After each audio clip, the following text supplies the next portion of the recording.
Good morning. Good morning, everyone.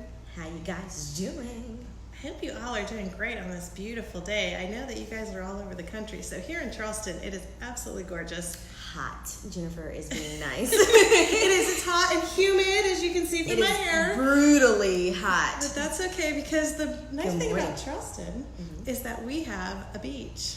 This is true. So when we get so hot, we can go to the beach. There's always a nice breeze. There is a nice beach, plenty of pools, all that good stuff. Yep. Jessica, thank you. Jessica's on vacation in Florida watching. Thank you so much. I got bit by a mosquito yesterday, you guys. It itches. Oh, that's right. Jessica was talking to us last week about that. Yes. She's been on vacation. Yes.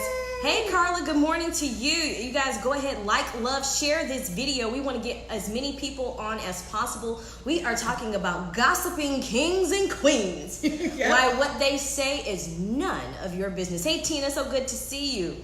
All right, so Jennifer here. Tell them about Empowered Coaching. So I am a wellness coach that specializes in helping people feel better emotionally. And I do that through helping people with mindfulness to set a foundation of peace in their life, and then mindset techniques to help them feel inner strength and empowered. That's why my brand is called Empowered Through Peace. Okay, so we do Wellness Wednesdays. We used to do Mental Health Matters on Thursday. Hey, Fee. Hey, Tommy. Hey, Bray. Thanks so much for tuning in. Hi, Tell them everyone. where we are again in this beautiful studio. We are so lucky that a dear friend of mine, Kelly George, owns a beautiful meditation studio on King Street in Charleston. It is called Still Soul Studio. And if you are in Charleston, I highly recommend you come down and take one of her meditation classes or attend one of the workshops. I am also very lucky that I get to host workshops here. And in fact, a lot of what we're talking about on Wellness Wednesday leads up into the workshop topics. This month, well, next month, August, we are going to be talking about you are not enough, question mark? No, you are enough. And so one of the things that is part of that is when other people are trying to tear you down. Ooh. And that's why we're talking about these gossip kings and queens and how what they are saying, they might be trying to tear you down, but you don't have to let them. Okay, all right, so I saw Sharon and James jump on, so good morning to you guys. We're going to go ahead and jump right into it. And the reason being is because how many of you, show your hands, raise your hands, leave a comment if you've ever had someone talk about you, talked about someone, walked in on someone talking about you or discussing you, maybe probably in a negative way, in a way that they didn't intend for you to hear. I can personally attest that has happened to me before. All of them. I've talked about people, sorry. And I'm not really good at it either, because usually I end up telling the person what I said because I don't want anybody to go back and tell anybody what I said. Right. I can tell you what I said, okay? Yeah. All 4'10" of me can tell you what I said. Now, if you beat me up for saying it. I know. I've seen her workout videos. She's strong. You know, if you beat me up for talking about you, sorry, so sorry. Turned over a new leaf. God's not finished with me yet. But anywho, so yeah, I've talked about people before. I have been talked about, and I've walked in on people talking about me before. So ironically enough, Jen, like earlier this week, I was talking with a friend of mine who was sharing some information with me about how somebody was coming back and telling them what someone said about them, right? Ooh, there you go. Yeah, Yep. and I was like, I listened to the conversation for a while, and I want to know, explain to me, those of you who are putting out hands, that what has happened to you? Were you the talker about her? Or did somebody talk about you? Or did you walk in on someone talking about you? Leave that in the comments too. All right, so let me tell you guys this story. So he was telling me about how somebody came back and was telling him certain things about him, right? So I listened to the conversation for a little while, and I was like, okay. And then I just cut him off. And I was like, hey, whoever came back and told you what someone said about you, you need to stop that. I said that person is feeding you negativity. Yep. You weren't there for that conversation, and so because you weren't there for that conversation, you weren't intended to know what that person had to say about you. Yeah. So don't even feed that at all, and let that person know, hey Simone, let that person know that, hey, I know you think you were trying to help me, but I don't need to know that. Yeah.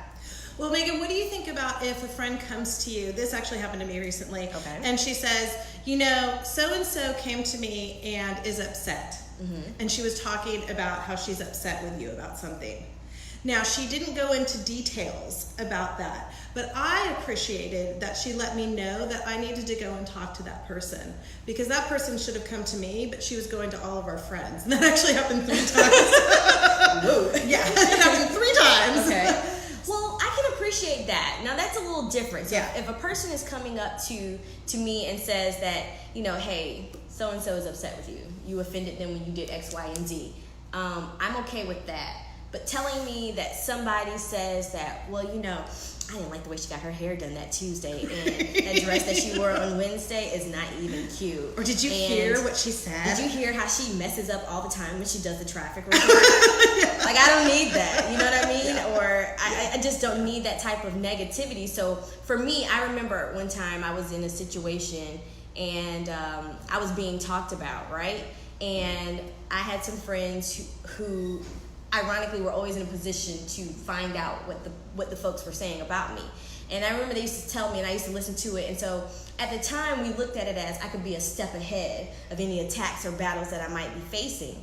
But then one day, I decided I didn't want to know anything else that person said about me. Right. And I said, hey, I know you love me, and I know you're telling me this because you think you're helping me, but I'm not there, and I'm not supposed to hear it. And the day that I did that, the very next day, everything started to turn around, because I was no longer focused on staying ahead of an attack because somebody was gossiping about me. I no longer gave energy to what anyone had to say about me in a negative way, and especially if it's not true. Now, if there's no truth to it, now if there's some truth, self-reflect. But if there's no truth, because I knew there was no truth to what this person was saying, I didn't really feed into it anymore. And everything kind of started to turn around for me. And it sounds like super cliche, but that's really what happened. The moment I stopped paying attention to the negativity, I started to glow up. Well, so, yeah, I guess it is cliche in a way, but I think that is something that's cliche because it actually works. Yeah. So cliche is something that is just kind of said over and over again, but that really does work. And that's what is meant by this saying of, it's none of your business. If she's talking about me or he's saying this thing about me, it's really none of my business. And then you're not feeding that fire. Okay. So you started to just say, I'm not participating anymore. And when you stopped participating, it went away. Now, that person may very well have continued to try to talk about you behind your back, but when he or she is not getting a reaction from you anymore, that takes the power out from what they're doing. Okay, and let's talk about that, because gossiping kings and queens. Everyone gossips in some capacity or has gossiped in some capacity. And, we're talking about why their opinions don't matter to us because we're not there. Now, I don't want to confuse folks with saying I don't care what people think about me, because you should care. I believe that you should care to a certain extent. You should care about the way that you make people feel. People will forget what you said. They'll forget what you did, but they'll never forget how you made them feel. Yeah. And I think that sometimes society right now has this negative association with feelings, like, oh, you guys are too emotional. I'm emotional, and I'm American okay society. Yeah. being emotional. I am emotion driven, and it is working for the kid. Okay, how many of you guys feel like sometimes that your emotions may take over, or you're too emotional, you're not as in touch with your feelings as you like to be? Go ahead and leave that in the comments as well. And I'd like to know if there's a difference between, we've got men and women on Yeah, there. we got men and women. Because we have a socialization in our country, in our culture, that men are not supposed to have emotions. They're not supposed to feel. And I'd like to see if that's still panning out with our guys in our audience here. Good question. Versus the women. So I care about what people think to a certain extent, especially when it comes to my true character. I want people to I want to make sure that people are getting to know the best of me. Sometimes you may catch me on a bad day or a bad moment, but that's not who I actually am. And so, but what I don't worry about, though, is if someone who I know doesn't like me has something to say about me. Child, I don't care. Go ahead and tell whoever, whatever. But how important is it to be mindful? And what are some steps that folks can take to recognize the difference between the two? Whether this is a situation where you shouldn't care, or this is a situation where you're doing something that's, kind of jacked up, and you might need to care a little bit more. Yeah, absolutely. Because we don't want to be in a place where we are so self-absorbed that we are not recognizing how we are affecting other people. So Megan, you talked about this a little bit already, in that you said it depends on who that person is. right? So let me go back to this example of my friend who was having an issue. She actually just misunderstood something. Oh, wow. And it was something that was happening on a group text. And so I wanted to make sure that misunderstanding got cleared up. So I used mindful communication to talk to her on the phone, because we want tone of voice. If you can talk in person, even better, to make sure that misunderstanding was cleared up. So that's different. I wanted to make sure that I was in my own integrity, and that's what you're talking about here. You're talking about making sure that you are in your own integrity, that you are affecting other people in a positive way. All right, so mindful communication, you guys, that's one step. Mindful communication with the people that it matters. And I want to be careful that I'm not saying that there are people out there that don't matter, but the people who are being negative unfairly, they are being negative without addressing you personally, those are the people that we just don't want to matter to us. They can do their own thing, but when it's somebody who's in your circle of friends, in your family, in your colleagues, then approaching them mindfully is the best way to go about it. Now, I'm so glad you used the word mindful, and I was bringing that in from you using it, because I'm always using it. But that's a difference in how we communicate. Our stress reaction naturally as human beings is fight or flight. So the flight would be, I'm just going to ignore this. And I am saying that, yeah, to a certain extent, it's okay to just ignore certain people. But the fight is where people go, well, she's not going to say that about me. And I'm going to tell her, I'm going to give her a piece of my mind. How often have you guys said that? I'm going to give her a piece of my mind, or I'm going to give him a piece of my mind. That's not mindful communication.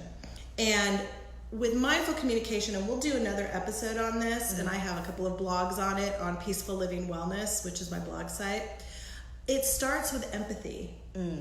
So you need to think about what is going on with this person that he or she would be saying these things. So in the situation with my friend, in order for me to have empathy, I had to think about, well, why is she upset about that? I don't get why she's upset about that.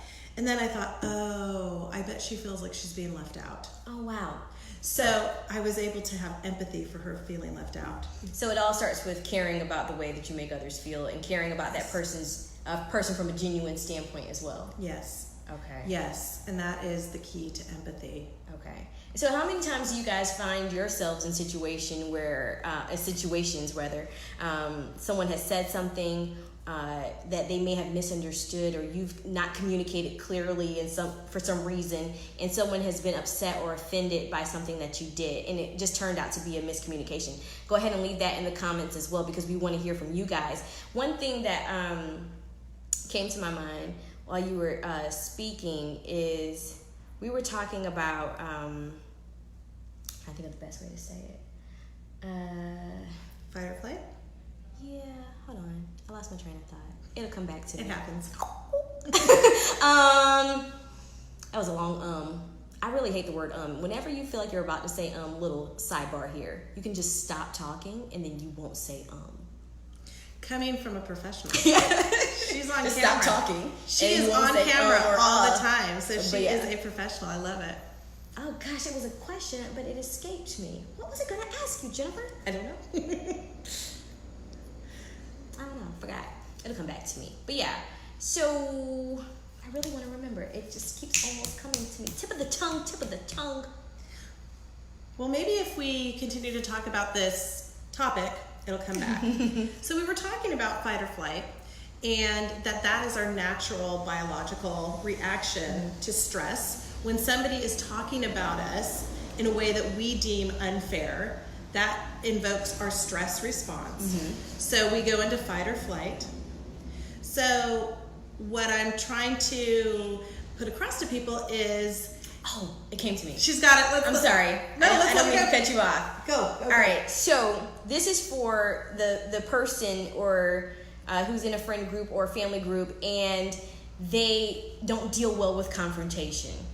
So say that you've been offended or have offended someone, and okay, I'll give you an example. I had a friend of mine who asked me to do something, right? I completely forgot I agreed to do it, and then I forgot to do it. Yeah. And then weeks later, I remembered, and so then but I was too afraid to reach out to her because I probably figured she was upset. So I kept liking all her posts on like Instagram and stuff because I felt bad because I was supposed to do something and I didn't do it. And so then I finally one day I sent her a message and I said, because I've known her a long time, and I said, hey, I'm so sorry. You asked me to do something. I said yes. And I forgot because life just happened and I forgot to do it. Mm-hmm. And I said, and so then as time went on, I became too big of a coward. And I literally typed this out. I was like, I became too big of a coward to reach out to you. I was like, so I wanted to apologize and let's get back on track with how, I said me doing what I said I was going to do. But for the person who doesn't like confrontation, what are some things that they can do when they find themselves in situations with people and they've been talked about, or they have talked about someone and it has to be confronted? Yeah. So I feel that there's a lot of security in using mindful communication. And I do have 5 tenets to mindful communication. Okay. So start with empathy. Okay, so I'm gonna type them out in the comment section so you guys can see them. Can you give them all 5 to me right now that we can break them down? Without my actual notes in front of me? Okay, can you give me like 2 of them? Maybe. You start with empathy. Uh-huh. And then you think about how the other person is going to react. Okay. And that's really important. So what I do is I rehearse things in my mind about how I'm going to say them. Mm-hmm. And I think about, well, is that going to come off sounding negative? Is that going to come off sounding snarky? So forth and so on. How might that other person react? I want to think of it from different points of view. Then I encourage people to say things with calm confidence. And that, again, is something that you can look to as something that is kind of a security blanket. People, if you are in their face, now, I'm Sicilian. I was brought up by a Sicilian father. I am all about, la, la, la, la, right? Like Sophia Petrillo? Yeah. I watch a lot of Golden Girls. I love Golden Girls. Yes, Aunt Sophia does not have any kind of mindful communication censor, right? No. So the way I was brought up was just to be in people's faces, and that's not a good way to be. So if I am calm but confident, and I say, hey, you know what? I think there's been a misunderstanding. Or like you were calm and confident. And you approached it from, I knew that I forgot this and that was not okay on my part. So you approached it with an apology. And that was a sincere apology. Yeah, I was so embarrassed. So the calm confidence is another security blanket, in that you know that people are not going to react out of the stress reaction if they're not being stressed by you being up in their face about something. Right. So I'm going to go with those 3 right now. Okay. And then the other 2 have to do with delivery of how we are interacting back and forth. Yeah. Okay, so we got a couple comments in here.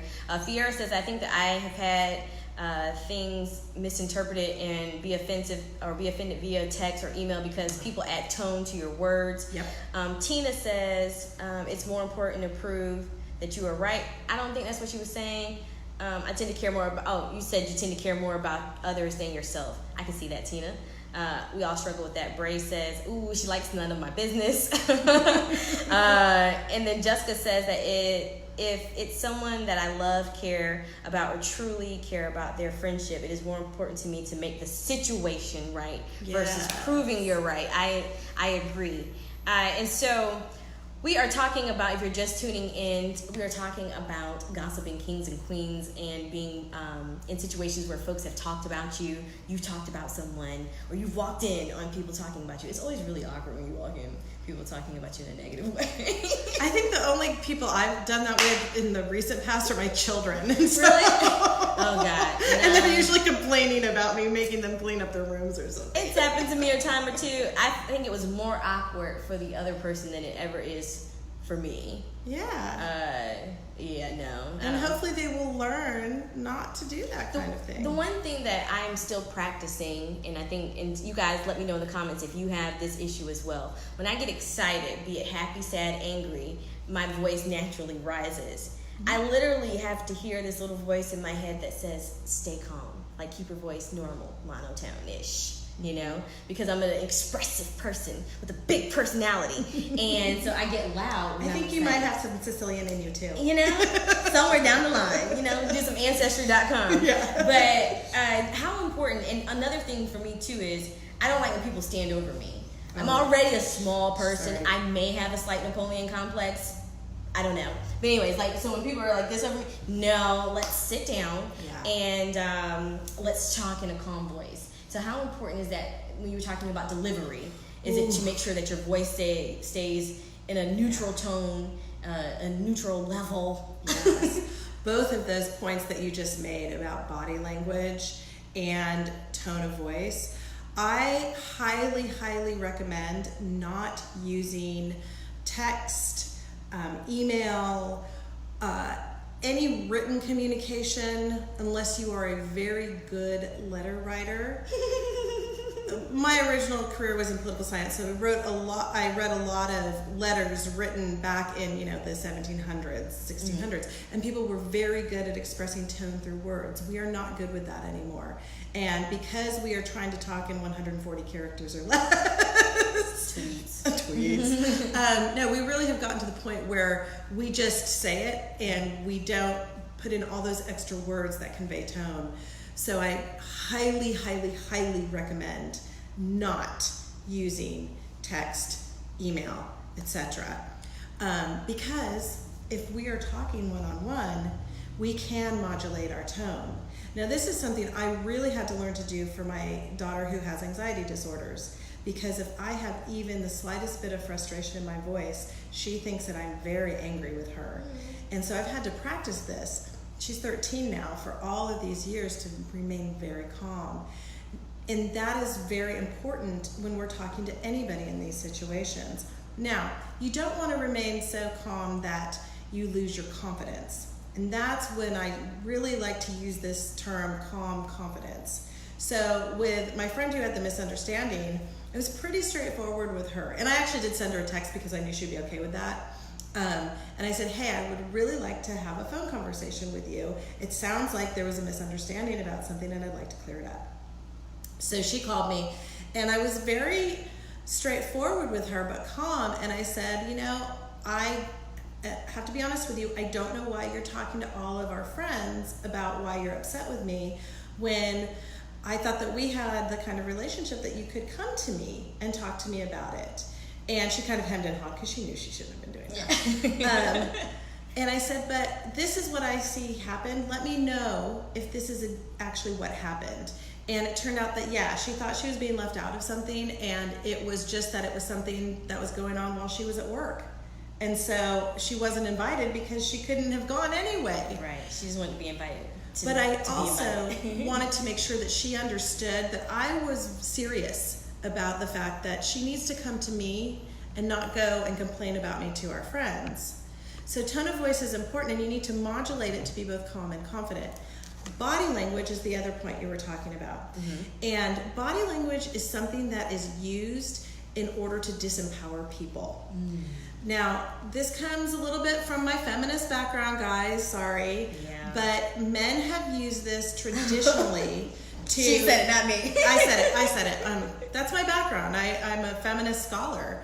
And they have used it traditionally to disempower women with height and stature.